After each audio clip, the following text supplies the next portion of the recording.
Boa noite, pessoal. Eu sou Arilton, administrador e fundador do blog Sem Censura, e hoje a gente está iniciando a nossa etapa de entrevistas.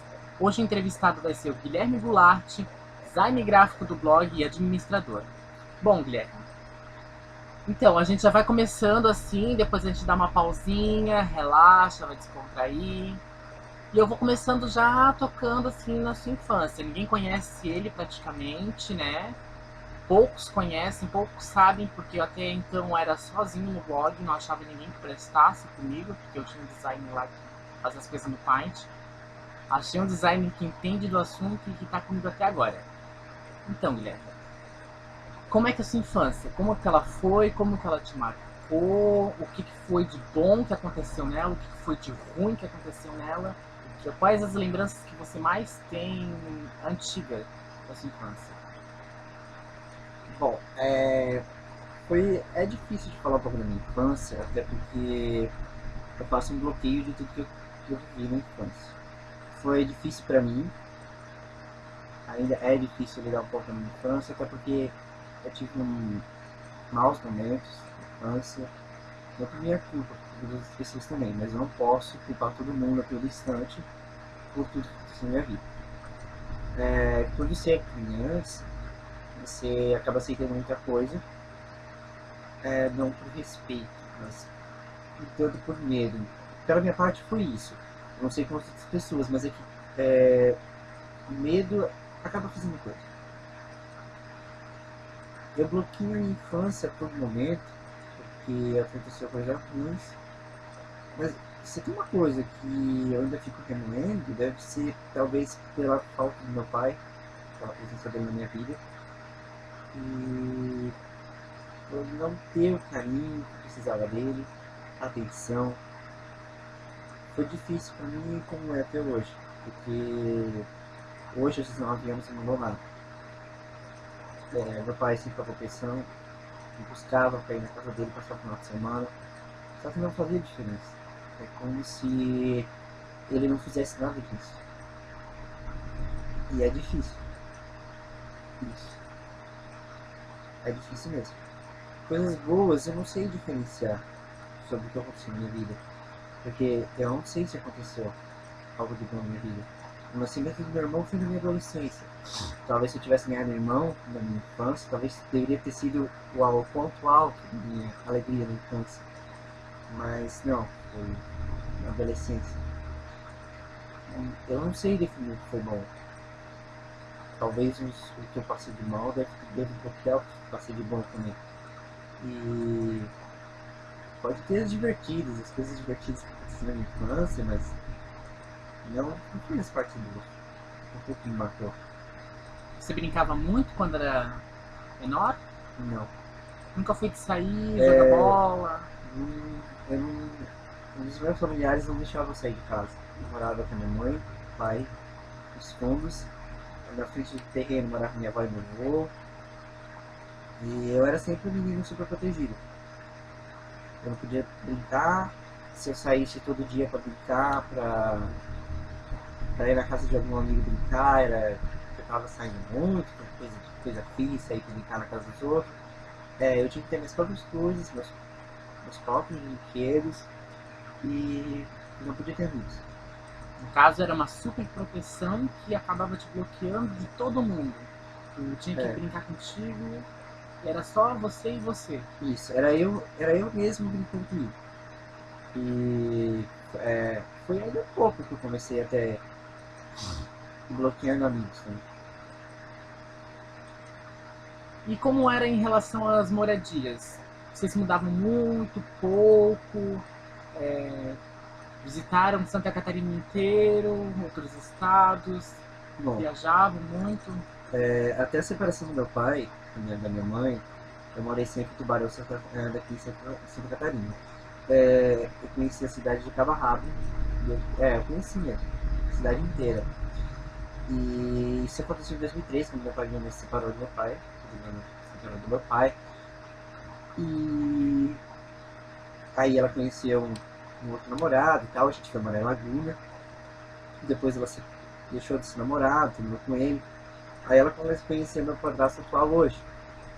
E nesse conhecer e tal, começou as viagens de mudar de cidade, porque o trabalho dele exigia ir para outra cidade. A gente começou a morar em Braço Norte, Fortuna, Araranguá. Em torno de quantas cidades, assim, mais ou menos, em média, tu já morou?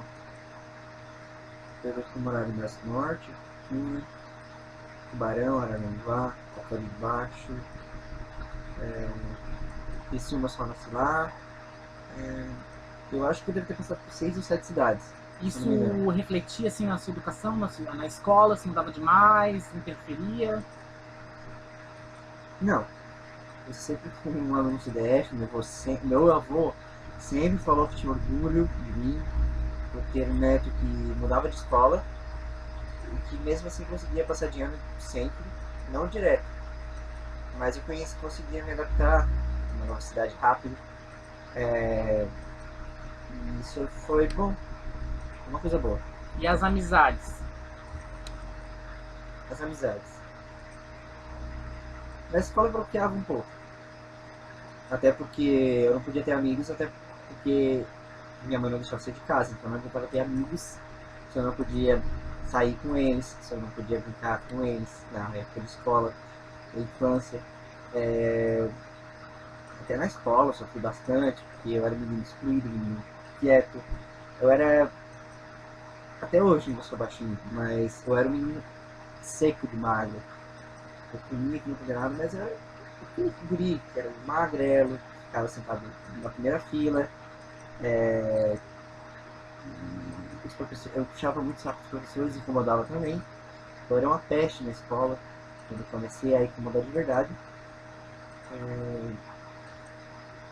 Os amigos, eu acho que eu não tive. Os que eu considerei não eram amigos. Eu tenho uns amigos hoje ainda, que eu acredito neles. Alguns eu acreditei e me fudi. E é uma outra coisa que eu faço questão de não ter. Porque eu sempre gostei de viver, quer dizer, eu sempre me acostumei a viver sozinho. Por mais que eu não goste de viver sozinho, por mais que eu goste de ter alguém ao redor de mim, eu sempre me acostumei a ser sozinho. A viver sozinho, conviver comigo mesmo. E tu não vê que isso meio que atrapalhava na sua vida meio que social? Sempre Ou tu atrapalhou. nunca deu bola pra isso no lado social? Eu via que atrapalhava, mas eu nunca fiz questão de mudar. Eu me acostumei e acabei gostando desse estilo de vida. Você por você. Isso, eu por mim mesmo. Não se importando o que os outros diziam. Deixa eu ver. Eu vivia por mim mesmo. Essa definição, porque eu não me importava com o que as outras pessoas diziam. E não faz diferença até hoje. Então, em relação à homossexualidade, em que ano, com quantos anos você se assumiu? Há 3 anos atrás, com 16 anos, foi na festa de Natal, que a minha família inteira veio passar na minha casa. A família inteira que eu falo é meus avós, que vieram junto para almoçar na casa na nossa casa. Foi há 3 anos atrás, em 2011. 2011, né? E eles passaram até o Réveillon na minha casa. E foi um tempo que eu parei para pensar comigo mesmo se eles deveriam saber ou não. Foi uma semana de observação, que eu fiquei analisando tudo. E eu não sei se eles estavam esperando por isso, ou se não, mas eu cheguei com o tempo, no dia 2 de fevereiro, dia 2 de janeiro. Esperei passar o Réveillon. Aí a minha mãe foi levar meus pais e meus avós na casa deles, e quando eles voltaram, naquela mesma noite, eu decidi que eu ia contar. Na viagem do carro eu estava pensando de como eu ia falar, de quando eu tomaria coragem para falar. E quando eu cheguei em casa, eu senti que eu estava pronto para falar. Eu devia ter falado tudo. Falei. Me assumi E foi difícil no começo. Foi a minha mãe me entendeu no começo, meus avós me entendem até hoje. Mas com o tempo as coisas foram se ajeitando. O seu pai, ele teve alguma reação mais agressiva? Ou você não manteve contato com ele? Bom, o meu pai, na verdade isso foi um dos motivos. O meu pai, já como ele não falava comigo, não falava nada, mais nada. Ele até chegou uma vez a dizer que eu não era filho dele. Que era pra mim sair disso. Tinha tantas mulheres no mundo pra sair que eu nem precisava disso. Que era algo ruim. Meio que machista a visão dele, né? Sim, Porque tem tanta mulher no mundo que a pessoa não é gay. Porque tem tantos homens no mundo que a mulher não é lésbica. Porque que tem tantas pessoas distintas assim no mundo que existem tantos cafajestes, tantas mulheres malandras. Infelizmente o povo pensa assim. né? E ele não, eu acredito que ele não aceita hoje. Mas que quando ele liga pra mim, eu não faço perguntas sobre o assunto. E ele não me pergunta sobre o assunto também. Ele perguntava até um tempo atrás, depois ele parou de perguntar. E eu também parei de fazer questão de querer saber do que ele achava. Deve ser difícil pra ele. O modo como ele pensa, o modo como ele foi criado.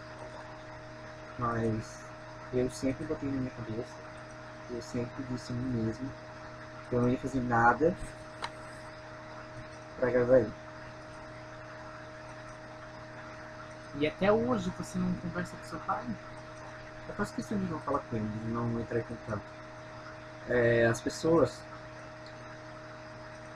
no meu ponto de vista, o modo como elas agem muda em mim o modo como eu trate elas ou o modo como eu vejo elas.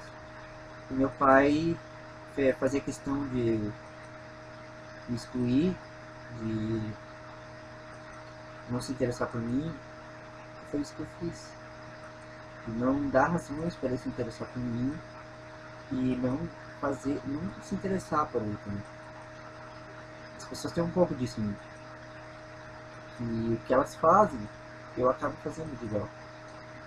Não por vingança, eu acredito que foi um modo que eu arrumei de excluir tudo de ruim da minha vida. No caso, seu pai é o ruim da sua vida. Sim. E a sua mãe, você mantém contato ainda com ela? Eu faço questão de não manter contato também, até porque ela me expulsou de casa pela segunda vez já. Enquanto eu tava com ela, eu não tinha pra ajudar. Tive muitos problemas, muitas coisas de errado aconteceram, mas foi bom. Eu não vou dizer que não foi, porque eu me diverti do lado dela. Até eu saber que ela ia fazer tudo isso, que eu percebi que a coisa não era realmente o que parecia ser. Tivemos uma briga uma vez, eu vi o que aconteceu, mas quando eu voltei pra casa dela, eu passei 6 meses morando com meus avós, eu achei que não tinha por que continuar aquela briga. Mas hoje, quando a briga pela segunda vez, eu vejo que tem um motivo. Tem um motivo para eu continuar longe dela, de não querer mais voltar para casa dela e de não fazer o contato que todo mundo vê que é necessário. Eu perdi uma mãe, mas eu faço questão de não tocar no assunto dela. Mas onde eu estou morando, eu acredito em e está sendo bom o que está acontecendo comigo. Ela eu quero deixar de escanteio. Não importa, mas não é mais preferência. O meu irmão até hoje é o que eu mais sinto saudade. Sinto falta dele. E eu sinto saudade dele mesmo. Falta. Eu brigava com ele,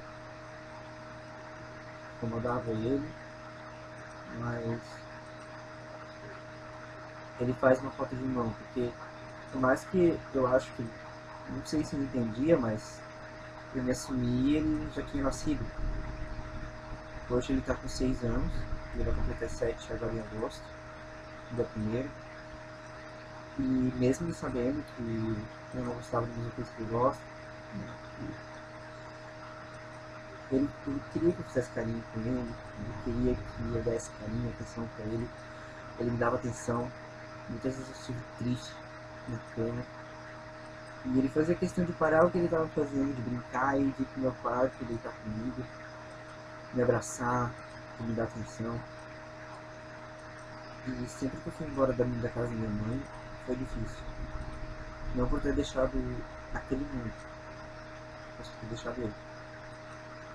E dói não saber como ele tá. Eu acho que ele tá feliz. Não por estar longe de mim, mas feliz com o modo de vida dele. Porque eu creio que eu era um atraso. Porque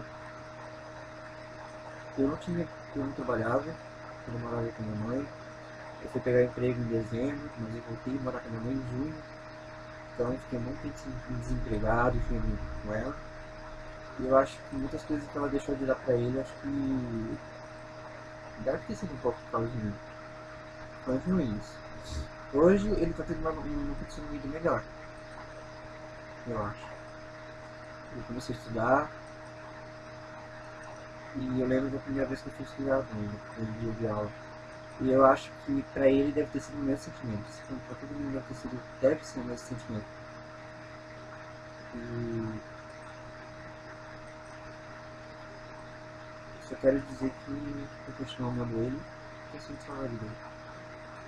Em relação ao seu pai e sua mãe, quando você morava com eles, era meio que uma convivência ou uma sobrevivência? Você convivia com eles por gostar ou sobrevivia àquela parte da sua vida?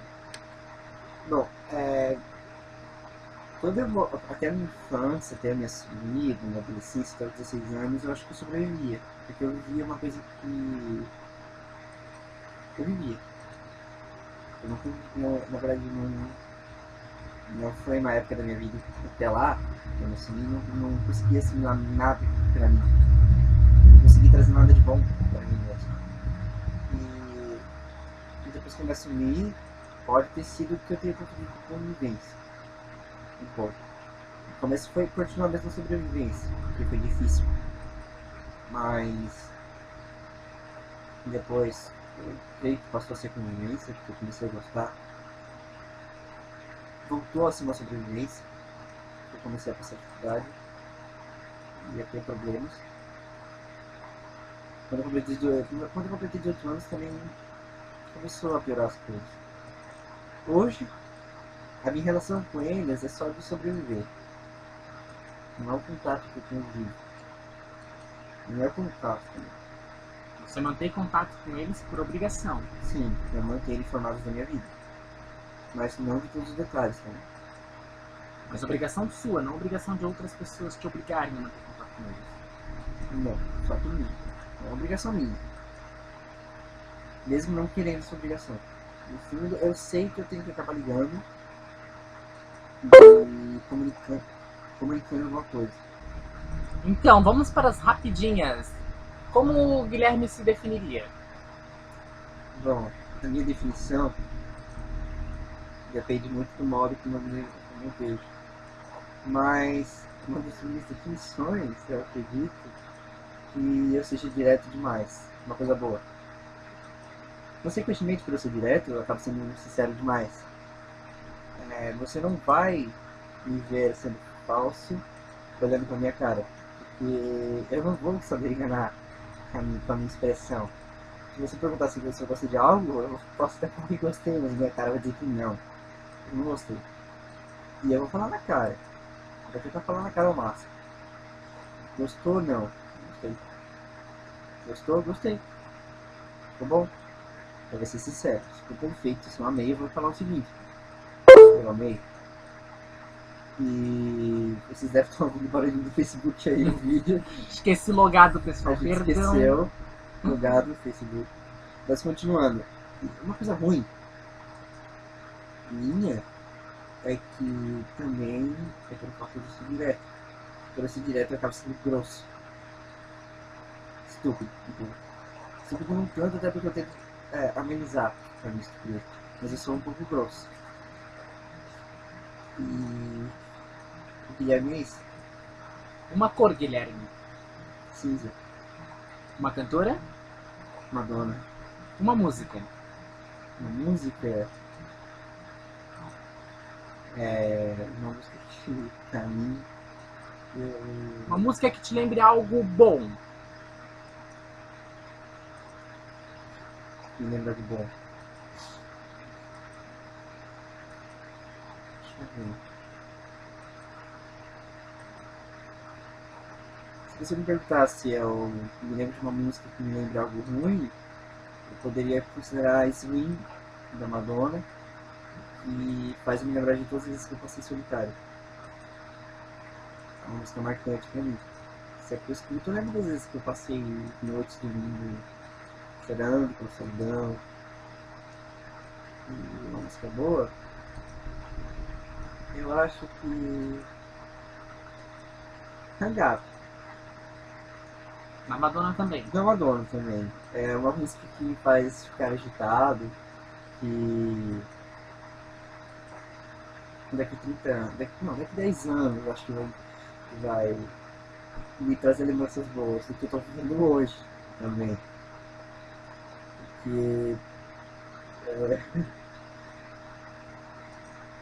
tem uma pessoa que fica cantarolando Hang Up de vez em quando e me deixa feliz por isso.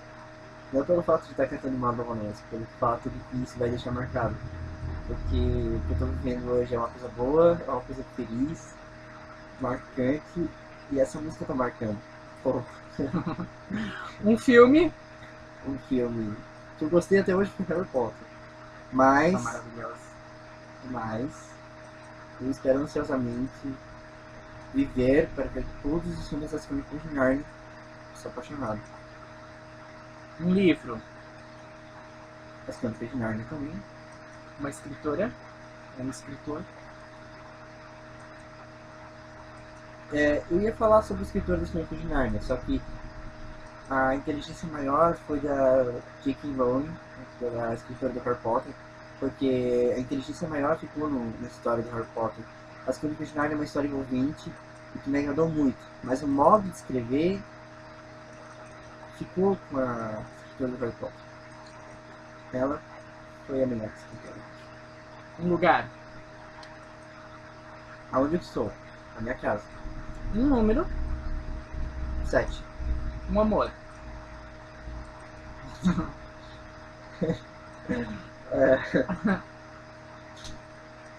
Não sei se eu posso falar isso no vídeo, mas